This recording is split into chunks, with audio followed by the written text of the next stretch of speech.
오늘은 지금 대한민국 디저트 시장을 뜨겁게 달구고 있는 투정쿠에 대해 이야기해 보려 합니다.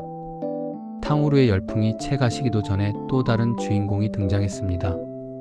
바로 투정쿠입니다. 이름부터 귀엽고 독특한 이 작은 과자는 지금 이 순간 디저트 매니아들 사이에서 가장 뜨거운 화제입니다. 하지만 인기만큼이나 논란도 뜨겁습니다.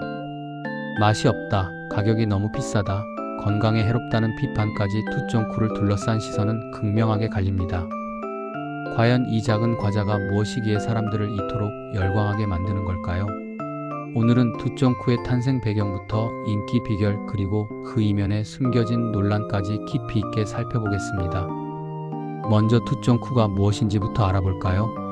투정쿠는 두바이 쫀득 쿠키의 줄임말입니다. 그 뿌리를 거슬러 올라가면 전 세계적으로 품절 대란을 일으켰던 두바이 초콜릿을 만나게 됩니다. 원조 두바이 초콜릿은 튀르키예의 전통 얇은 면인 카다이프를 버터에 볶아 고소한 피스타치오 스프레드와 섞은 뒤 초콜릿 안에 채워 넣은 독특한 구조였습니다. 바삭하게 씹히는 식감과 피스타치오의 진한 풍미가 핵심이었죠. 그런데 한국의 디저트 장인들은 여기서 멈추지 않았습니다. 한국인이 유독 사랑하는 쫀득한 식감을 더해 우리만의 방식으로 재해석한 겁니다. 딱딱한 초콜릿 쉘 대신 마시멜로 반죽을 베이스로 사용했습니다. 마치 떡처럼 쫀득하면서도 속은 카다이프의 바삭함이 살아있는 지금의 투정쿠가 탄생하게 된 배경입니다. 이 새로운 디저트는 2025년 부산 전포동의 한 카페 거리에서 시작되어 인스타그램과 틱톡을 타고 전국으로 들불처럼 번져나갔습니다. 그렇다면 사람들이 투정쿠에 이토록 열광하는 이유는 무엇일까요? 단순히 유행이라는 단어만으로는 설명하기 부족합니다. 가장 큰 매력은 역시 식감의 이중주의입니다. 마시멜로가 주는 기분 좋은 쫀득함 뒤에 곧바로 이어지는 카다이프의 경쾌한 바삭함은 먹는 재미를 극대화합니다. 한 입 베어 물 때마다 입안에서 펼쳐지는 이 놀라운 식감의 반전이 사람들을 매료시키는 첫 번째 이유입니다. 여기에 맛의 조화도 일품입니다. 피스타치오 특유의 고소함과 마시멜로의 달콤함, 그리고 겉면에 뿌려진 코코아 파우더의 쌉싸름함이 어우러져 고급스러운 맛을 완성합니다. 단순히 달기만 한 게 아니라 여러 층위의 맛이 복합적으로 느껴지는 거죠. 또한 시각적인 즐거움도 빼놓을 수 없습니다.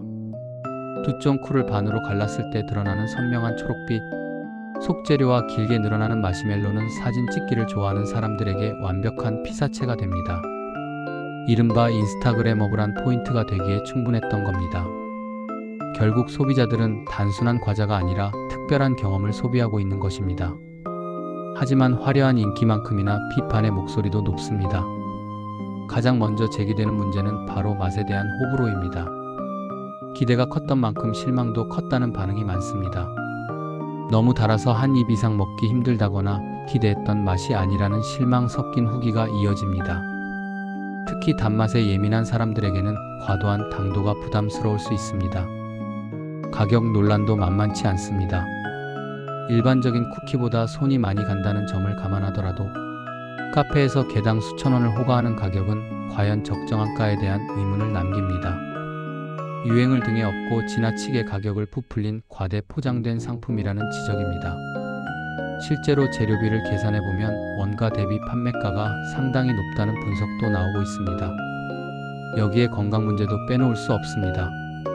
마시멜로와 버터 그리고 고칼로리 스프레드가 주 재료이다 보니 건강을 생각하는 소비자들에게는 우려의 대상이 되기도 합니다. 높은 열량과 당도는 달콤한 즐거움 뒤에 숨겨진 차가운 현실입니다. 한두 개 먹는 것만으로도 하루 권장당 섭취량을 훌쩍 넘길 수 있다는 지적도 나옵니다. 그런데 흥미로운 점은 이러한 논란 속에서도 투정쿠의 인기가 가라앉지 않고 오히려 홈메이드 열풍으로 이어지고 있다는 사실입니다. 복잡해 보이는 비주얼과 달리 레시피가 공개되면서 집에서 직접 만들어 먹는 사람들이 늘어났습니다. 마시멜로와 버터 그리고 분유를 섞어 겉면을 만들고 볶은 카다이프와 피스타치오 스프레드로 속을 채우는 과정은 하나의 놀이 문화가 되었습니다. 직접 만든 투정쿠를 냉장고에서 굳혀 식감을 극대화하고 이를 영상으로 공유하는 행위는 투정쿠 열풍을 더욱 견고하게 만들었습니다. 이는 단순한 소비를 넘어 생산과 체험이 결합된 새로운 디저트 소비 방식을 보여줍니다. 비싼 가격이 부담스러운 사람들은 집에서 직접 만들어 먹으면서 경제적이면서도 재미를 동시에 누리는 거죠. 결국 투정쿠는 단순한 디저트 그 이상의 의미를 던집니다. 이는 우리 사회의 문화적 현상을 고스란히 반영하고 있습니다. SNS에서 인증샷을 남기고 유행에 동참하는 행위 자체가 하나의 정체성을 형성하는 수단이 된 것입니다.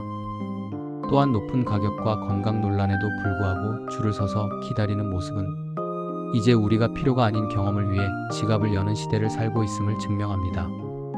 투정쿠 열풍의 본질은 단순히 맛있는 과자를 찾는 행위가 아닙니다. 현대 소비자들이 무엇에 반응하고 어떤 가치를 공유하며 어떤 방식으로 소통하는지를 보여주는 하나의 사회적 지표라고 할 수 있습니다. 젊은 세대는 물건을 사는 것이 아니라 이야기를 삽니다. 그 이야기를 SNS에 공유하고 타인과 공감하며 자신만의 취향을 드러냅니다. 오늘 살펴본 투정쿠는 한국 디저트 시장의 가장 뜨거운 아이콘임과 동시에 우리 소비 문화의 명암을 동시에 보여주는 거울과 같습니다. 쫀득함과 바삭함이라는 식감의 대비가 주는 쾌락 뒤에는 가격과 건강이라는 현실적인 고민이 공존합니다. 이 열풍이 언제까지 지속될지는 알 수 없습니다. 탕후루처럼 한순간의 유행으로 끝날 수도 있고 마카롱처럼 하나의 디저트 장르로 자리 잡을 수도 있습니다.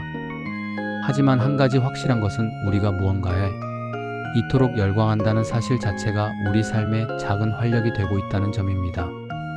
일상 속 작은 즐거움을 찾고 새로운 경험을 추구하는 것은 각박한 현대 사회를 살아가는 우리에게 필요한 숨통이기도 합니다. 여러분은 이 새로운 디저트에 대해 어떻게 생각하시나요? 유행에 휩쓸린 일시적인 현상일까요? 아니면 새로운 디저트 장르의 탄생일까요? 댓글로 여러분의 생각을 들려주세요. 투정쿠를 직접 먹어보신 분들은 솔직한 후기도 남겨주시면 감사하겠습니다. 텅 빈 매대만큼이나 차가운 논란 속에서도 달콤한 향기를 내뿜는 투정쿠의 미래가 궁금해지는 대목입니다. 지금까지 투정쿠 열풍에 대한 이야기였습니다. 시청해주셔서 감사합니다.